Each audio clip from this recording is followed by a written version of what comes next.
அதுபோல தமிழர்கள் தங்கள் வரலாற்றை தொடர்ந்து எழுதக்கூடியதும் நடக்க வேண்டும். உங்களுக்கு கல்வி அறிவே இல்லாமல் இருந்தால் கூட உங்களது கதையை அடுத்த தலைமுறைக்கு வாய் வழியாக கடத்துங்கள் என்பதுதான் இந்த தமிழ் சமுதாயம் உலகுக்கு சொன்ன ஒரு செய்தி. அப்படி இருக்கிறப்போ கல்வி அறிவில்லாத நமது பாட்டனும் பூட்டனும் செய்ததை கூட நிரம்ப படித்த நாம் செய்யவில்லை என்றால் நம்மை போல நிறை மூடர்கள் இந்த சமுதாயத்தில் யாரும் இருக்க மாட்டார்கள் இல்லையா? அப்போ நம்முடைய கதையை சீனு ஆட்சிபி அவர்கள் சொல்லுவாரு, என் கதையை அவன் எழுதலை இவன் எழுதலை இவன் சொல்லலைன்னு சொல்லாத, உனது கதையை நீ எழுது இல்லையா? அது நம்மளோட கதை, நம்முடைய மண், நம்முடைய போராட்டம், நம்முடைய உணர்வு, நம்முடைய நீதி, நம்முடைய நியாயம் நம்ம தான் எழுதணும். நீதி என்பது ஒவ்வொரு சமூகத்துக்கும் மாறுபடும். எவ்வளவு பேருக்கு இது சம்பந்தமா புரிதல் இருக்குன்னு தெரியல. ஒரு சமூகத்திற்கு நீதியாகப்படுவது இன்னொரு சமூகத்திற்கு அநீதியாகப்படும். ஒரு சமூகத்திற்கு பெருமையாக தோன்றுவது இன்னொரு சமூகத்துக்கு அவமானமா தோணும். ஒரு சமூகத்திற்கு இந்தியாவிலே பிச்சை எடுப்பது பெருமை, இன்னொரு சமூகத்திற்கு இந்தியாவிலே பிச்சை எடுப்பது அவமானம். அதை அவமானமாக கருதக்கூடிய சமூகம் தமிழ் சமூகம் இல்லையா? நம்ம சொல்றோம் இல்லைங்களா? அப்போ நீதி ஒவ்வொரு சமுதாயத்துக்கும் மாறுபடும். அப்போ தமிழர்களினுடைய நீதியை ஒரு ஆங்கிலேயனோ ஒரு திராவிடனோ ஒரு பிராமணனோ எழுதுவான்னு எப்படி நம்ம எதிர்பார்க்க முடியும்? நமது நீதியை நம்ம தானே எழுதணும். மனிதன் ஏன் பேராற்றல் மிக்கவனானான் அப்படின்னு ஒரு நூல் இருக்கு. அந்த நூலில் ஒரு செய்தியை சொல்றாங்க. பழங்குடியின மக்கள் ஆஸ்திரேலியாவில் இருக்கிறாங்க, புதிதாக குடியேறக்கூடிய மக்கள் இருக்கிறார்கள். இந்த ரெண்டு தரப்புக்கு நடுவில் நிறைய சண்டை நடந்துகிட்டே இருக்கு.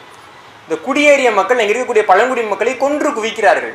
இப்போ பழங்குடி மக்கள் பண்ணது தப்பா, குடியேறின மக்கள் பண்ணது தப்பா அப்படின்றப்போ அந்த இடத்திலே நீதி வேறுபாடு வருகிறது. பழங்குடியின மக்களை பொறுத்தவரை ஒரு இடத்திலே ஒரு மரம் பழுத்து பழத்தோடு இருக்கிறது என்றால் அந்த பழத்தை முதலில் பார்ப்பவனுக்கு அந்த பழம் சொந்தம். குடியேறிய மக்களை பொறுத்தவரை அந்த பழத்திற்கான மரத்தை யார் பராமரிக்கிறாரோ அவருக்கு அந்த மரம் சொந்தம்.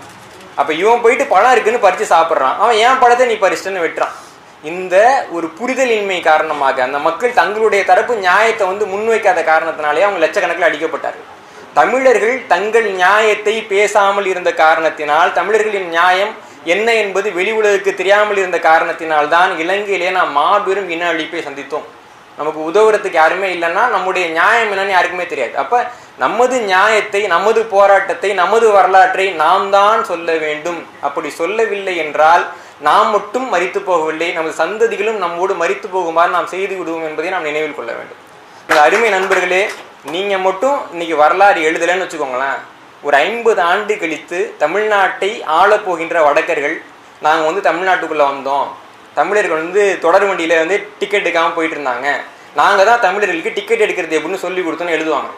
நீங்கள் நம்ம பார்க்குறோம் இல்லைங்களா? யார் தேவதாசின்ற முறையை கொண்டு வந்தார்களோ, யார் பிரம்மதேய பட்டயம் என்ற முறையை தமிழ்நாட்டுக்கு கொண்டு வந்தார்களோ, யார் பிராமண ஆதரவு போக்கை தமிழ்நாட்டுக்கு கொண்டு வந்தார்களோ, யார் தீண்டாமையை தமிழ்நாட்டுக்கு கொண்டு வந்தார்களோ, அவர்கள் இதெல்லாம் தமிழ்நாட்டில் இருந்தது, நாங்கள் தான் உழைச்சோம், நாங்கள் தான் பகுத்தறிவாளர்கள் என்று இன்றைக்கு பேசி கொண்டிருக்கிறார்கள்.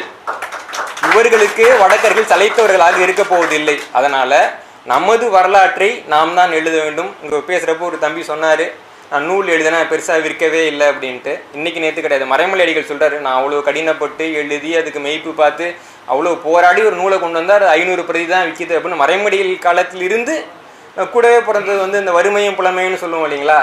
அதுதான் இந்த தமிழ் சமுதாயத்தின் நிலைமை. ஆனால் அது தமிழ் சமுதாயத்தினுடைய அவமானம் என்று உணர்ந்து நம்மளும் நூலை படிக்க கற்றுக்கொள்ள வேண்டும். அந்த நூல்களை படிக்கக்கூடிய பழக்கத்தை அடுத்த தலைமுறைக்கு கொடுக்க வேண்டும். அதுதான் தமிழர்கள் தங்கள் அடுத்த தலைமுறைக்கு கொடுக்க முடிந்த ஒரே சொல்லும். இதுக்கு பதிலாக ஒரு புத்தகத்தை வாங்குற காசை மிச்சம் பிடிச்சி குழந்தைக்கு கொடுப்போம் அப்படின்னு நினைக்கிறவங்க, மருந்து வாசங்கிற காசை மிச்சம் பிடிச்சி ஒரு இனிப்பு வாங்கலாம் நினைக்கிற மாதிரியான ஒரு பெற்றோராகத்தான் இருப்பார்கள். அதனால் வாசியுங்கள், வாசிக்க உங்கள் அடுத்த தலைமுறையை பழக்குங்கள். அப்படியெல்லாம் செய்யவில்லை என்றால் வாசிக்கின்ற எழுதுகின்றவர்களை நீங்கள் ஊக்குவியுங்கள். அது ஒன்று மட்டுமே தமிழ் சமுதாயம் உய்ய வழி என்று கூறி இந்த வாய்ப்புக்கு நன்றி கூறி விடைபெறுகிறேன். நன்றி, வணக்கம்.